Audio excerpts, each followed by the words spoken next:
मैं जानती हूँ ये कैसा होने वाला है। तुम वहाँ गांव जाकर भी किसी से कोई बात नहीं करने वाले हो और धीरे धीरे तुम्हारी ये नर्वस होने की प्रॉब्लम और बुरी होती जाएगी। इसलिए मुझे तुम्हें कुछ मेरे जानने वाले लोगों के बारे में बताने दो जो बहुत अच्छे हैं, जिससे तुम बात करोगे तो तुम्हें ठीक लगेगा और तुम्हें सुधार भी आएगा। ठीक है भाई? फ्रैम्पटन नटेल अपनी घबराहट की समस्या से परेशान है। वह इलाज के लिए गांव में एक पारिवारिक दोस्त से मिलने चाहता है। वहां उसकी मुलाकात वेरा नाम की 15 साल की लड़की से होती है जो शांत और आत्मविश्वासी है। वो नटेल को बताती है कि उसकी चाची सैपल्टन जल्द ही नीचे आएंगी। मेरी चाची जल्द ही नीचे आएंगी मिस्टर नटेल। तब तक आपको मेरे साथ समय बिताना पड़ेगा। क्या आप यहाँ आसपास के बहुत से लोगों को जानते हैं? कोई भी नहीं। मेरी बहन यहाँ 4 साल से रुकी ना। उन्होंने मुझे यहाँ के बारे में, लोगों के बारे में बहुत कुछ बताया है।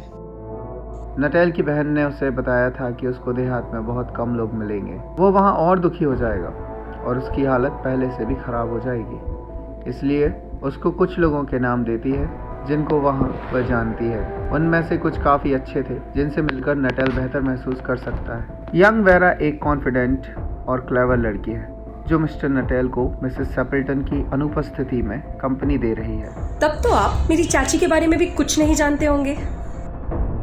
हाँ, उनके नाम और पता के अलावा।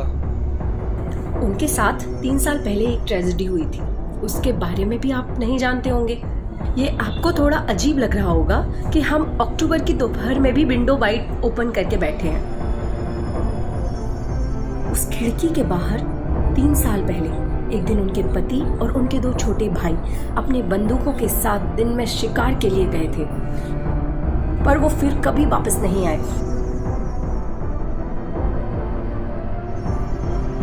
अपने पसंदीदा शूटिंग ग्राउंड के लिए दलदल पार करते समय वे तीनों दलदल के खतरनाक टुकड़े में फंस गए।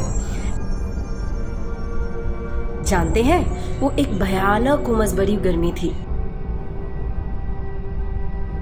और वो बिना जानकारी के अचानक गायब हो गए।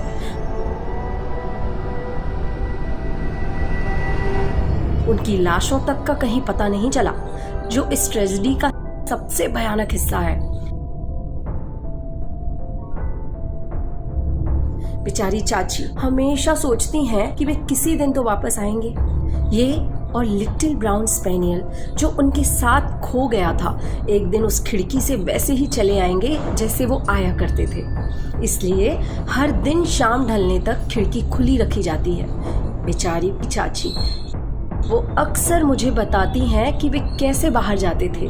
उनके पति अपनी बाह पर सफेद वाटरप्रूफ कोट टिका के रखते थे और रोनी, उनका सबसे छोटा भाई, बर्टी तुम क्यों बंधे हो, गाता था। वो उन्हें चिढ़ाने के लिए ये गाना गाता था। वो कहती थी उन्हें ये गाना बिल्कुल पसंद नहीं है। क्या आप जानते हैं, कभी कभी मुझे बहुत डर लगता है कि वो एक शाम इस खुली हुई खिड़की से सच में अंदर ना आ जाए। कभी कभी मुझे इतना डर लगता है कि ऐसी शांत शामों में ही वो खिड़की से अंदर ना आ जाए। और आई एम सॉरी मिस्टर नटेल, मुझे आने में थोड़ी सी देर हो गई। आई होप वेरा ने आपका ठीक से ध्यान रखा होगा। हाँ, काफी अच्छी बातें भी की हैं। उसने बहुत एंटरटेन भी किया है। आई होप आपको इस खुली हुई विंडो से कोई प्रॉब्लम नहीं होगी, क्योंकि मेरे हस्बैंड और मेरे ब्रदर बाहर शिकार के लिए गए हैं और डोर से आने में मेरा कारपेट खराब हो जाता है, इसलिए मैं उनको विंडो से एंट्री दूंगी। वो दलदल से शिकार करने के बाद लौटते ही होंगे। आप समझ ही सकते हैं कि शिकार से आने के बाद क्या हालत होती है। मिसेस सैपल्टन शिकार करने के बारे में बात कर रही हैं। फ्रैम्पटन नटेल को यह बहुत भयानक लग रहा था और उसने कोशिश की कि वो इससे कम भयानक विषय के बारे में बात करे, लेकिन वो ऐसा नहीं कर पाया क्योंकि मिसेस सैपल्टन उसकी तरफ ज़्यादा ध्यान नहीं दे रही थी। उनकी आंखें तो केवल खिड़की और लॉन की तरफ थी। डॉक्टर ने नटेल को आराम करने की सलाह दी थी। उनको मानसिक उत्तेजना से बचना चाहिए, ऐसा उन्होंने कहा था। कुछ नहीं कह सकता क्योंकि डॉक्टर ने मुझे मानसिक उत्तेजना से बचने का सुझाव दिया है। हालांकि खाना के मामले में तो मुझे छूट है। लो, ये लोग आ भी गए और चाय का टाइम भी हो गया है। चलो मैं चाय बनाकर लाती हूँ। जरा इन लोग की हालत तो देखो, पैर से लेकर आंखों तक धूल और मिट्टी में लथपथ हैं। और उसने खिड़की की तरफ देखा। फ्रैम्पटन नटल डर से कांपने लगा। वो लड़की की तरफ देखा कि शायद वो इस सिचुएशन में उसकी कोई मदद करे, लेकिन लड़की खिड़की के अंदर से बाहर देख रही थी। उसकी आंखों में डर था।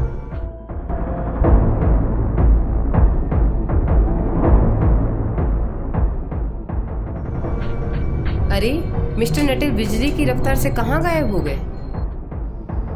आंटी, उन्होंने मुझे बताया कि कैसे एक रात कुत्तों के झुंड ने उनका पीछा किया और वो जाकर कब्रिस्तान में एक नई खुदी हुई कब्र के पास छिपे रहे। शायद इसी डर के कारण वो कुत्ते को देखकर भाग गए।